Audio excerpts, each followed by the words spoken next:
Welcome to the class. Today we are going to talk about metaphors and the use of metaphors in learning English language. हम अंग्रेजी भाषा सीखने की कोशिश कर रहे हैं और सीखने के लिए अंग्रेजी भाषा बोलने के लिए अंग्रेजी भाषा बोलना सीखने के लिए डिफरेंट एस्पेक्ट्स ऑफ लैंग्वेज को अलग अलग मॉड्यूल की तरह सीख रहे हैं। उसमें आज हम बात करेंगे मेटाफर्स की। भाषा सीखना एक निरंतर प्रक्रिया है, एक रेगुलर एक्टिविटी है और उस एक्टिविटी में एक ऐसा स्टेज आता है जिसमें हम मेटाफर्स का यूज बड़ी आसानी से कर सकते हैं। मेटाफर्स का यूज हमारे लैंग्वेज को हायर कॉग्निटिव लेवल तक ले जाता है, साथ साथ इंप्रेसिव भी बनाता है। हम अच्छा साउंड करते हैं, हम अपनी जानकारी डेमोन्स्ट्रेट करने की कोशिश भी करते हैं।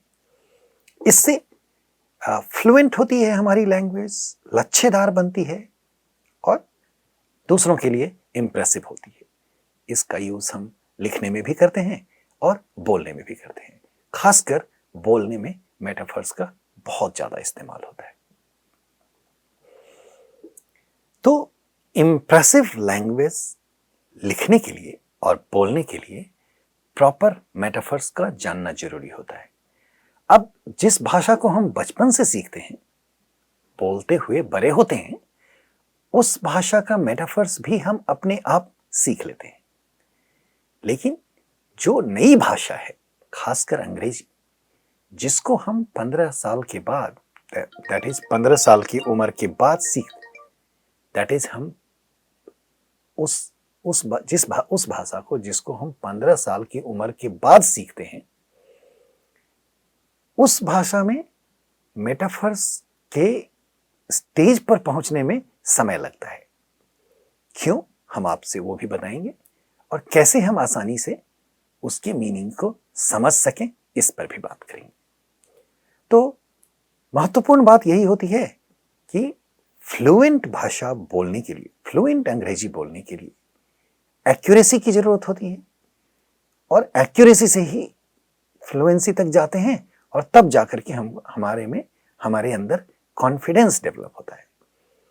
उस कॉन्फिडेंस के लेवल पर मेटाफर्स के यूज करने की कैपेसिटी जरूरी है। So today we are going to work on building that capacity which can demonstrate your confidence in the use of language. अब आप ध्यान दीजिए कि मेटाफर का मतलब क्या होता है। मेटाफर का मतलब होता है, ये पहले एक एग्जांपल देखिए। तो इस स्लाइड पर ध्यान दीजिए। हम कहते हैं she flew past me on her bicycle. आपने flying past के बारे में सुना होगा। फ्लाई पास्ट के बारे में सुना होगा। तो फ्लाइंग पास्ट का मतलब होता है तेज रफ्तार से निकल जाना। अब अंग्रेजी में हम यह भी कह सकते हैं कि वो तेज रफ्तार से निकल गई, लेकिन इसी बात को हम बढ़िया से कहना चाहें तो कहते हैं फ्लाइंग पास्ट। अब फ्लाई पास्ट का यूज जब आप अपनी भाषा में करेंगे तो आपकी भाषा इंप्रेसिव होगी। तो इस फ्लाई पास्ट का मतलब होता है तेजी से निकल जाना।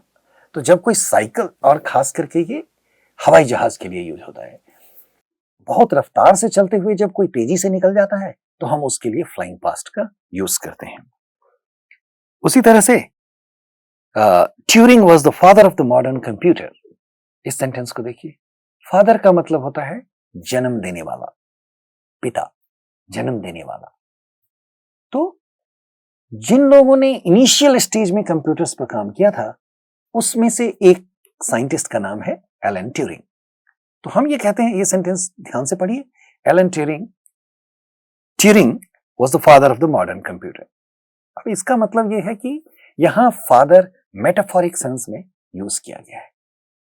कंप्यूटर का एक्चुअल फादर तो हो नहीं सकता, लेकिन जिन लोगों ने पहले काम किया, इनिशियल स्टेज में काम किया, उनको फादर की तरह देखा जाता है। तो यहां फादर मेटाफोरिक सेंस में यूज किया गया है। He gave me A cold look, तो ये इस तरह के एडजेक्टिव्स का भी हम मेटाफोरिक सेंस में यूज कर सकते हैं। कोल्ड, वार्म, जैसे कहते हैं हमने किसी को warm welcome, he was accorded warm welcome. अब इस यहां भी वार्म मेटाफोरिक सेंस में यूज हो रहा है। कोल्ड लुक मतलब ज्यादा इंटरेस्ट नहीं शो करना, तो इसको कहते हैं कोल्ड लुक।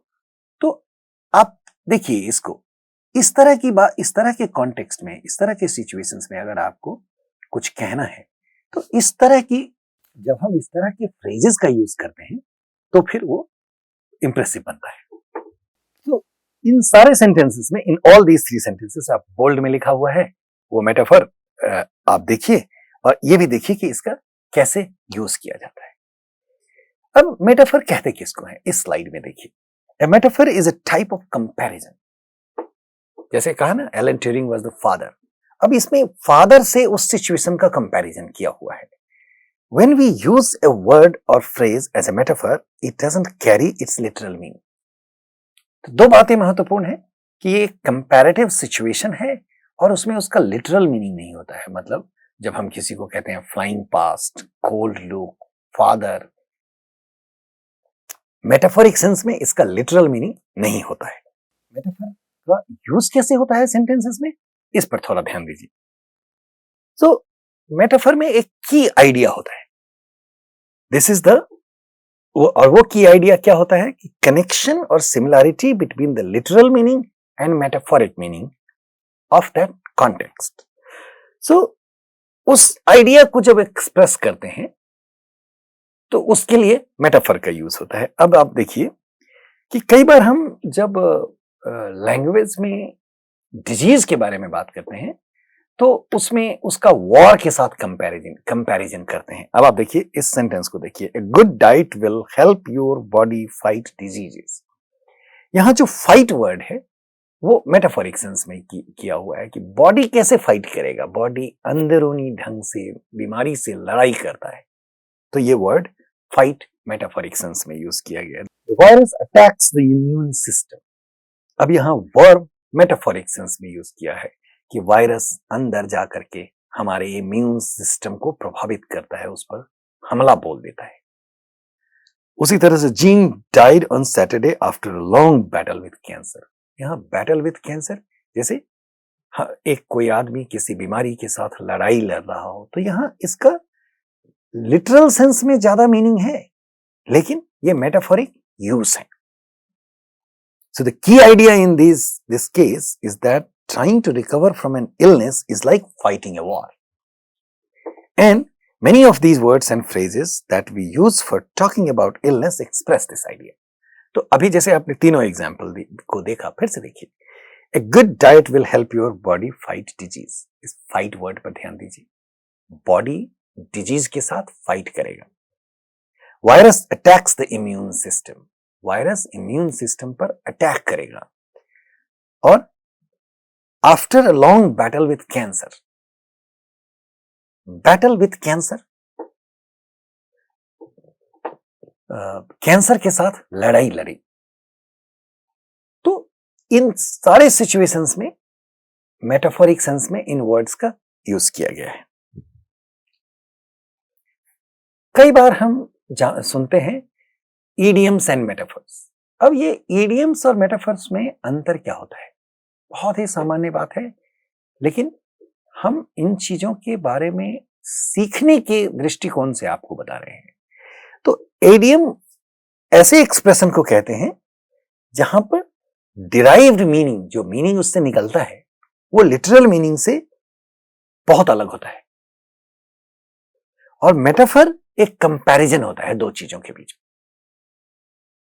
तो ये खासकर ध्यान रखने की जरूरत है बोलने के क्रम में यूज करने के लिए। तो ये दो ऑब्जेक्ट के बीच में कंपैरिजन होता है, या दो आइडिया जो कन्वे किया जाता है उसके कंपैरिजन के बारे में जब हम बात करते हैं तो वो मेटाफर्स हैं। और जब डिराइव्ड मीनिंग और लिटरल मीनिंग में बहुत फर्क हो, दो, उसको हम इडियम कहते हैं। तो अब हम इसके एग्जाम्पल्स देखते हैं। तो आप ऐसे देखिए कि कुछ एग्जाम्पल्स हम आपको बताते हैं, आप इन एग्जाम्पल्स पर ध्यान दीजिए, इसके मतलब को समझिए, इसके कॉन्टेक्स्ट को समझिए और इसमें कैसे यूज किया गया है उस पर ध्यान दीजिए।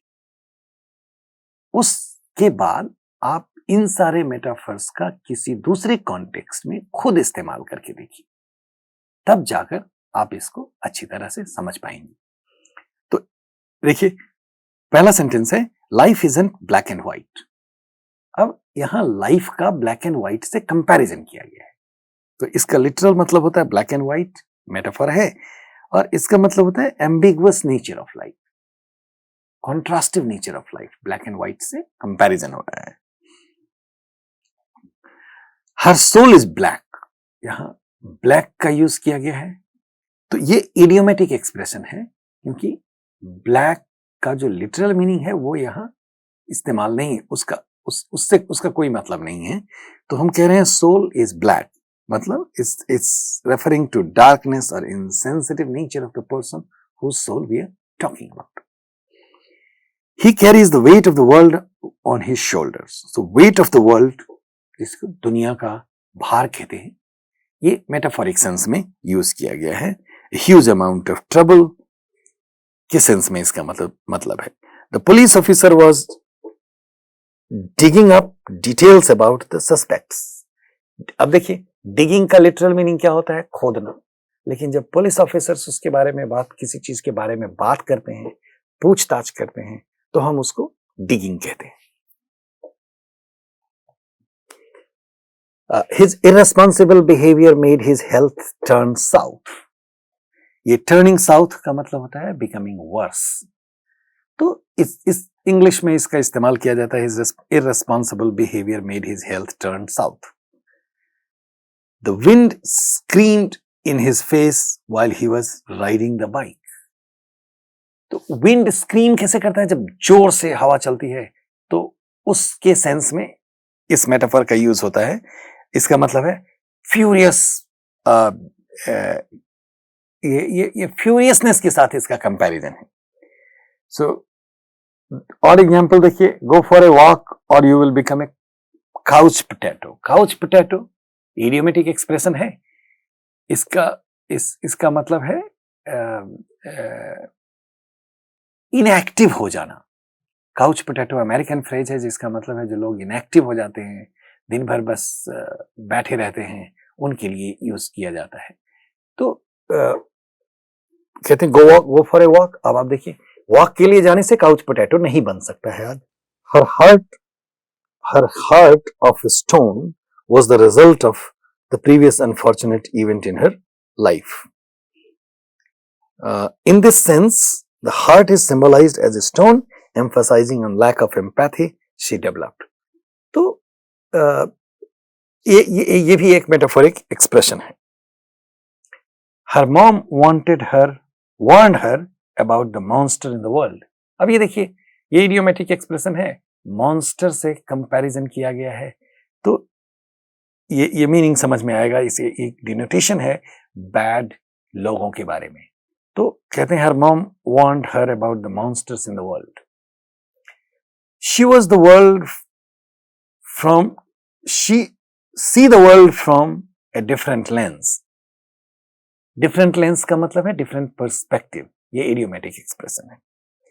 ही इज एन अर्ली बर्ड, ये भी एक इडियोमेटिक एक्सप्रेशन है। मतलब अर्ली बर्ड का मतलब जो अर्ली टू, जो जल्दी पहुंच जाता है, टाइम पर पहुंच जाता है, उनको अर्ली बर्ड कहते हैं। अब टाइम पर पहुंचना अच्छी बात है, लेकिन फिर भी जो कभी देर ना करे, समय से पहले पहुंच जाए, उसको हम अर्ली बर्ड कहते हैं। His anger bottle up inside. अब बॉटल का यहाँ मेटाफोरिक यूज हुआ है, जो बंद रहता है, ढका हुआ रहता है, केज्ड होता है, उस सेंस में इसका इस्तेमाल हुआ है।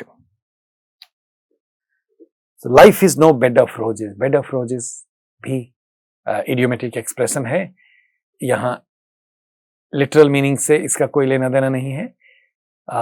तो बेड ऑफ रोजेस एक कंफर्टेबल चीज को कहते हैं, तो जब भी हम कहते हैं it's not a bed of रोज, तो मतलब होता है कि it's not comfortable, it's not easy.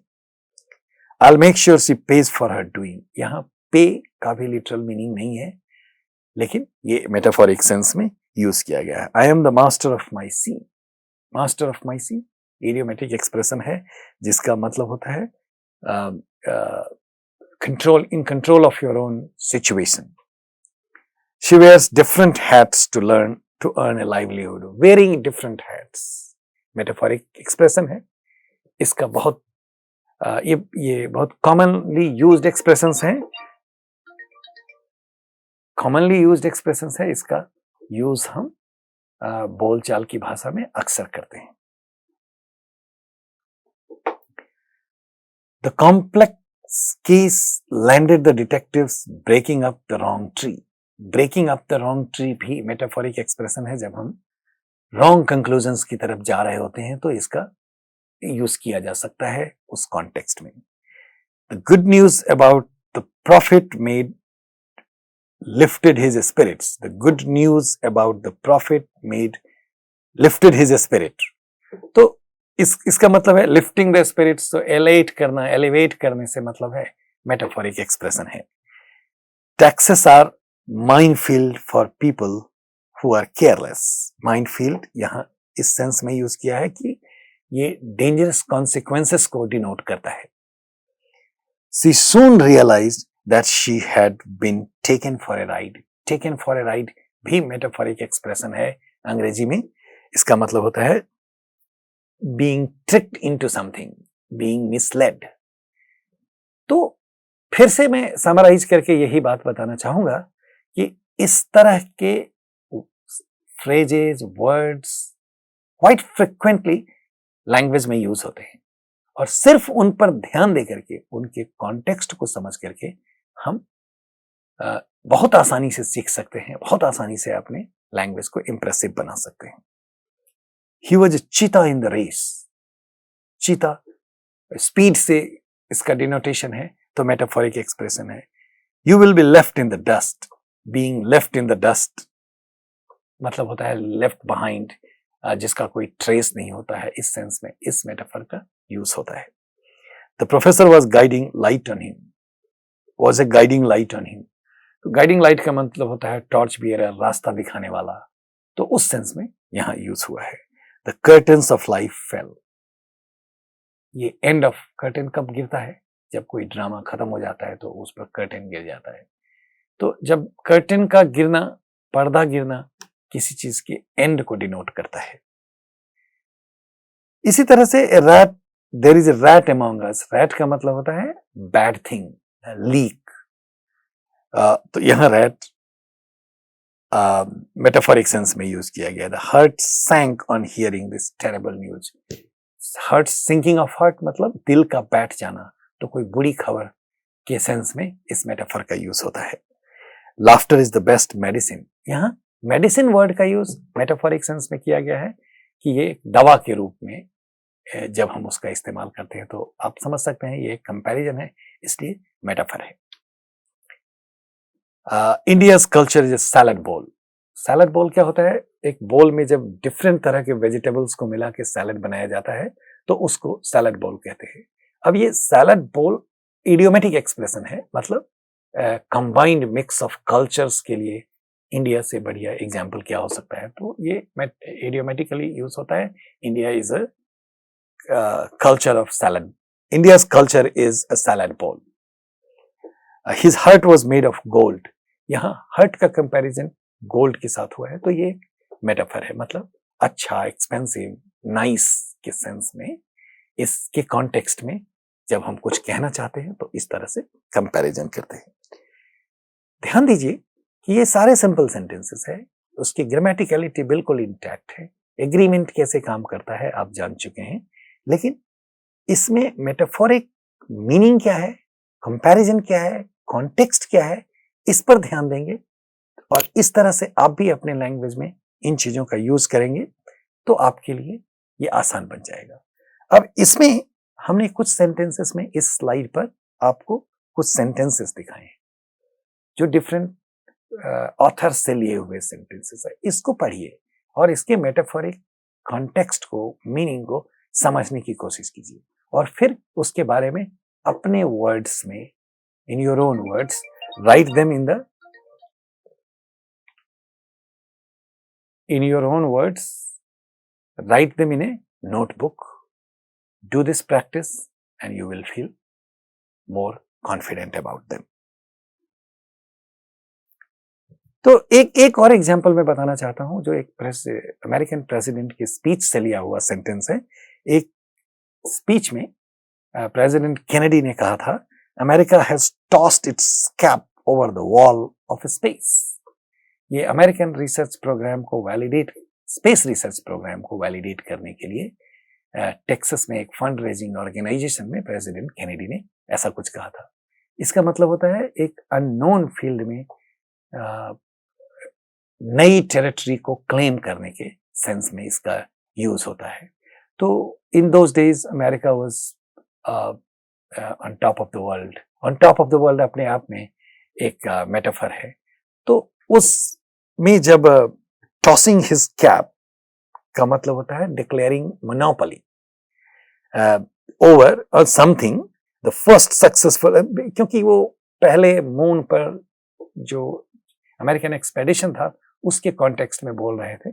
तो मून पर उसके पहले कोई गया नहीं था, तो अननोन टेरिटरी को क्लेम किया था स्पेस रिसर्च प्रोग्राम ने अमेरिका में। तो इसी सेंस में उन्होंने इसका यूज किया था। तो ये बड़ी चीजों को, लंबी चीजों को समराइज करके कहने का एक तरीका होता है इडियोमेटिक एक्सप्रेशन और मेटाफर का यूज होना। I hope it was useful to you. This information will help you make your English improved and impressive. Thank you. Until we meet next.